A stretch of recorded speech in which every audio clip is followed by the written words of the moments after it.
to start just by saying, as a program in the ACC, but just a program in general, I want to send out our thoughts and prayers to the UVA community, to our colleagues, and to their students, student athletes, their families. It's terrible news and a tragedy. Football and coaching is a brotherhood, and we definitely are here alongside them and support them and suffer with them. And it doesn't feel like we should be talking about football with what's going on up there. It's tough. So really challenging situation for their school and hateful people. Just a lot of evil out there, and I hope everybody can pray for them and help them through this. So with that, I guess I'll talk about our game. We just had a tough loss, to say the least, really hard one to swallow. In general, it's kind of two separate halves when you look at how it went down.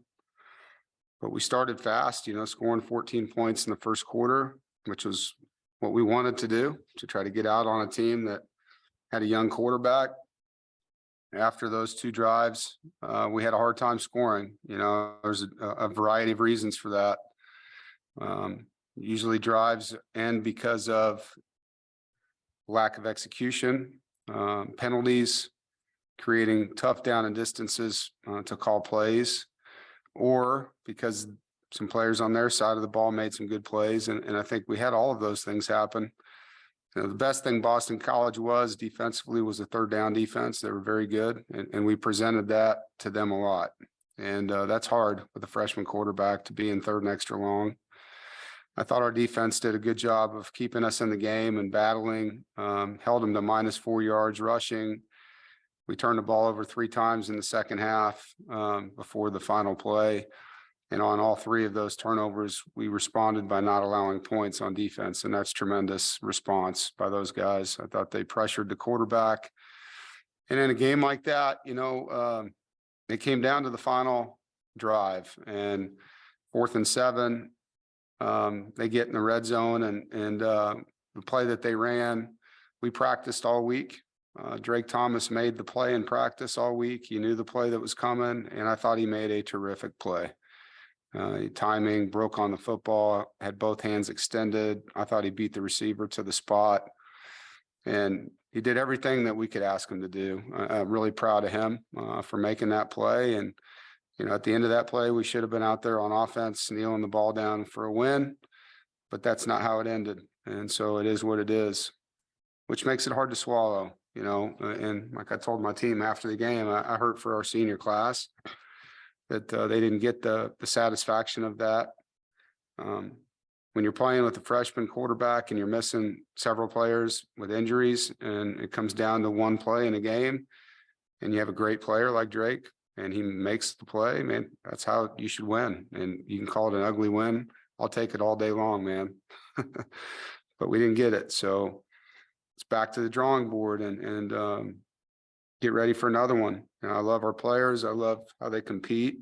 Can we do things better? Can we coach better? Can we play better? Can we make fewer mistakes? Of course we can. And that'll be our emphasis as we move forward. I thought our special teams were terrific. Caden Newcaster continues to impress us as a punter. Keon Lassane and Daryl Jones as gunners on those units. Keon forced a fumble and created a huge play. Our defense also had 2 takeaways, 2 great interceptions. Chris Dunn set a record in the ACC with being perfect again in a game, and give Boston College credit. Zay Flowers is a special football player. I mean, he's electric, and, obviously we knew where he was, and he still made plays. And they battled back. And so you have to give them credit for that. On to our next game with Louisville. They've won 4 of their last 5. We get to come down there and play on senior day against them. And it's really 2 very similar defenses, very aggressive defenses head to head. They've forced a lot of turnovers. As you know, they forced 8 against Wake. They bring a lot of pressure. They're coached well. They're aggressive, and they have good players. On offense, Scott's always been a balanced offensive coach, has good run game, a lot of outside zone, play actions, nakeds.